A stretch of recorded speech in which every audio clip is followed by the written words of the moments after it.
40 മുന്നേയുള്ള ഒരു ഓട്ടോഗ്രാഫിലെ പ്രണയക്കുറിപ്പിന്റെ പ്രകാശനത്തിന് എറണാകുളം മഹാരാജാസിലെ പൂർവ്വ വിദ്യാർത്ഥി സംഗമം വേദിയായി. ഓട്ടോഗ്രാഫ് എഴുതിയതും 4 പതിറ്റാണ്ടിനിപ്പുറം അത് പൊതുവേദിയിൽ പ്രകാശനം ചെയ്തതും മലയാളത്തിന്റെ പ്രിയതാരം മമ്മൂട്ടി. വർണ്ണരേണുക്കൾ എന്നാണ് തലക്കെട്ട്.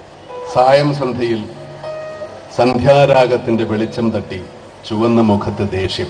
അന്ന് മെഹർ ഭയങ്കര സുന്ദരിയായിരിക്കും. പ്രണയത്തിന്റെ മഷി പടർന്ന ഈ ഓട്ടോഗ്രാഫ് 1972 മഹാരാജാസിന്റെ പടിയിറങ്ങിയ ആലുവ സ്വദേശിനി മെഹ്റുവിന് 2ാം വർഷ ബിരുദ വിദ്യാർത്ഥി മുഹമ്മദ് കുട്ടി എന്ന മലയാളിയുടെ പ്രിയപ്പെട്ട മമ്മൂട്ടി എഴുതിയതാണ്. പൂർവ്വ വിദ്യാർത്ഥി സംഗമം മഹാരാജകീയത്തിന്റെ വേദിയിൽ മമ്മൂട്ടി ഇത് വായിച്ചപ്പോൾ ഹർഷാരവത്തോടെയാണ് സദസ് അത് ഏറ്റുവാങ്ങിയത്.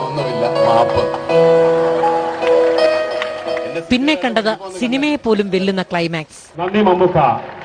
മെഹ്റ ഈ പരിസരത്ത് എവിടെയെങ്കിലും ഉണ്ടെങ്കിൽ മഹാരാജാസ് ഓൾഡ് സ്റ്റുഡൻസ് അസോസിയേഷൻ ഈ വേദിയിലേക്ക് ക്ഷണിക്കുകയാണ്. അതാ മെഹ്റ വരുന്നു. ഇതാ മഹാരാജാസിന്റെ മറ്റൊരു സുവർണ നിമിഷം. എത്രയോ മെഹ്റു വേദിയിലേക്ക് കടന്നു വന്ന് മമ്മൂട്ടിയെ കണ്ട് പരിചയം പുതുക്കി. മമ്മൂട്ടി പറഞ്ഞു, ഇതിങ്ങനെ സൂക്ഷിച്ചു വെച്ച കാരണം നമുക്ക് ഇങ്ങനെ മനസ്സിലാക്കാൻ സാധിച്ചല്ലോ, അങ്ങനെ പഠിച്ചിരുന്ന്. മഹാരാജാസിൽ പഠിക്കാത്തിയതിന്റെ കാരണം പറഞ്ഞുകൊണ്ടാണ് മമ്മൂട്ടി നേരത്തെ പ്രസംഗം തുടങ്ങിയത്. എനിക്ക് ഏറ്റവും കൂടുതൽ താല്പര്യം തോന്നിയത് ഈ കോളേജിൽ പഠിക്കാനുള്ള ഇവിടുത്തെ അധ്യാപകരോ ഇവിടുത്തെ അറ്റ്മോസ്ഫിയറോ ഈ ബിൽഡിങ്ങോ ഈ മരച്ചോടോ ഒന്നുമല്ല, ഇവിടുത്തെ പെൺകുട്ടികളായിരുന്നു.